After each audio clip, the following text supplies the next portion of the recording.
the policy or procedure that outlines the organizational obligation and how actually that requirement is achieved or implemented, and then the actual testing of the control as it's been implemented into the system. There's even the smallest inconsistency there. And speaking from experience, that inconsistency is likely going to be between documentation and what's actually happening. Mm-hmm. That's enough for that requirement to be categorized as not met. Correct. And that's obviously not a desirable outcome. Exactly, yeah. So I think a lot of organizations might go into the assessment with the implementation side good to go. And that's certainly important, but you cannot sleep on the governance aspect. Hi, everyone. Welcome to the IS Partners podcast with your host, Ian Terry. This is actually our second one that we're going to be filming. You probably recognize me from my LinkedIn picture as I seem to be wearing the exact same outfit. So with that said, I am enthused to be joined by our esteemed lead CMMC certified assessor, Jenna Andrews. Today, we're going to have a conversation.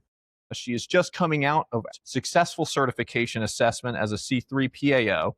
And we're going to talk a little bit about her experience and some of the insights and lessons learned, hopefully to provide value to you, the viewer, and the community as how to best navigate. As a reminder, we are IS Partners. We are obviously a C3 PAO. We specialize in performing audit and compliance work and assessments across a multitude of different frameworks and service lines, including SOC 2, ISO 27001, PCI DSS, NIST, and obviously, apropos to this conversation, CMMC. So with that, I'll get started. Jenna, welcome to the show. Yeah.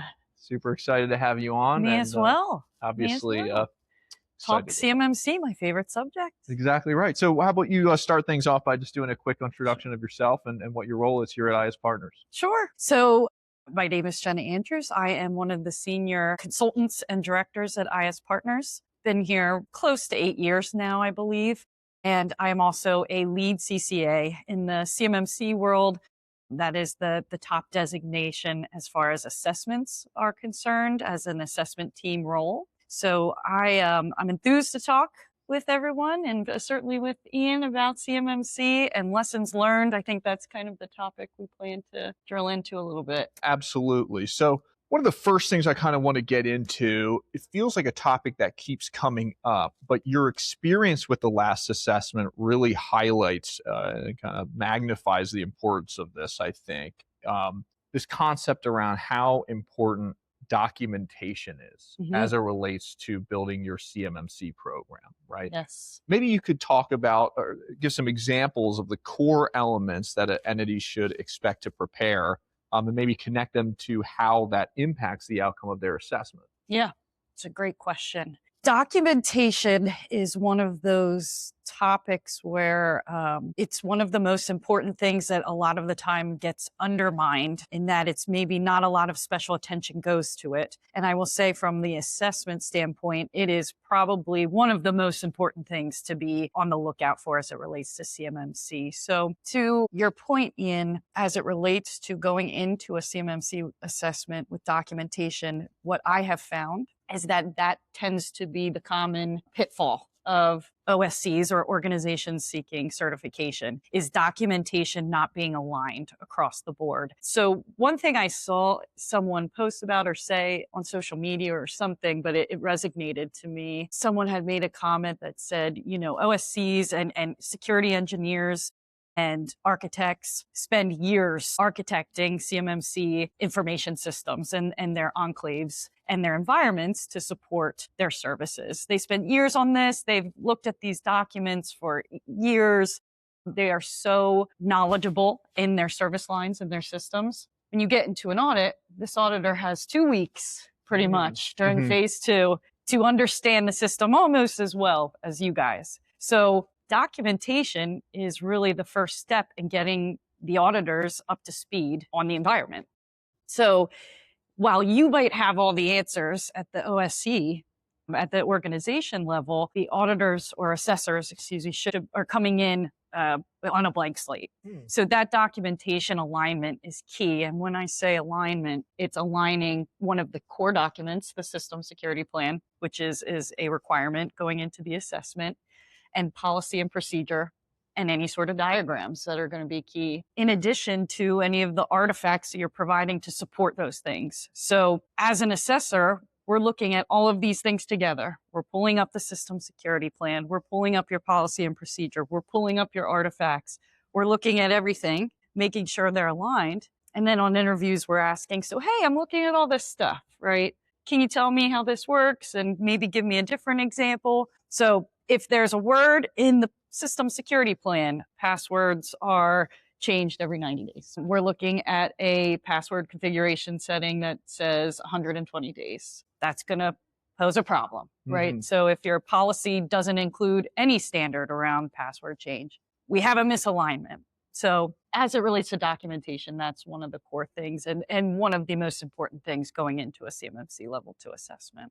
So the importance of that system security plan, all these different artifacts, they're not just there to make your lives miserable and create a bunch of red tape, but the purpose here is you've got a week or 2 weeks in the first phase of this assessment here for the auditor to learn everything about your system.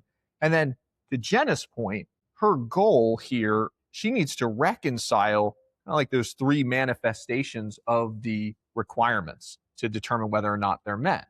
The documentation, how it's explained in the SSP, the policy or procedure that outlines the organizational obligation and how actually that requirement is achieved or implemented, and then the actual testing of the control as it's been implemented into the system. If there's even the smallest inconsistency there, and speaking from experience, that inconsistency is likely going to be between documentation and what's actually happening. That's enough for that requirement to be categorized as not met. Correct. And that's obviously not a desirable outcome. Exactly. Yeah. So I think a lot of organizations might go into the assessment with the implementation side good to go. And that's certainly important. But you cannot sleep on the governance aspect, because at the end of the day, when you hire new employees, new CUI handlers, they need to have references of how to operate within the system that we're certifying. And if there isn't documentation that aligns with that, at the end of the day, the requirement is not met. Awesome. So documentation covered that. Again, I think that's a huge lesson learned for us as a C3 PAO, and one that we want to promulgate into the ecosystem for all those OSCs that we hope to service in the future. Really pay attention to the paperwork, because as boring as that might be, that your assessment could live or die by what you have written down. Yes. Okay. Here's a story from not the LCCA, but the schmuck who was in charge of actually putting together our CMMC level 2 environment to become C3 PAO certified. Here's a lessons learned. So during the process, we had worked with the DIBCAC assessors, right? One lessons learned I came out of that from a technical perspective.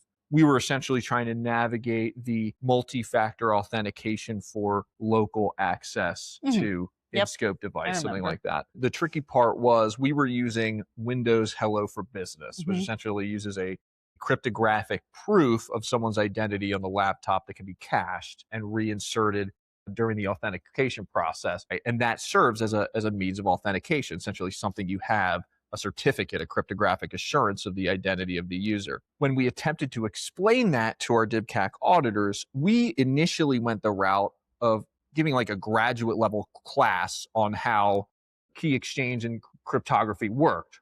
And they were like, oh, we don't know about that. We got to ask this person. We have to ask this person. What we should have said at the beginning, and what got us through at the other end of the assessment, is literally just saying, we use Windows Hello for Business. And I think that the lessons learned there is that most of the tools and the technologies and the solutions to these requirements that companies are adopting are not bespoke. They are not engineering some type of novel way to solve these problems. They're leveraging trusted tools and providers and applications, right, to meet those controls. So really for both assessors and for OSCs, it's probably your best interest to, rather than trying to reinvent the wheel when you try to meet these requirements, maybe start with evaluating what's out there on the market, already recognized, maybe has already been assessed, maybe literally as a CMMC cert, if we're talking an ESP, right?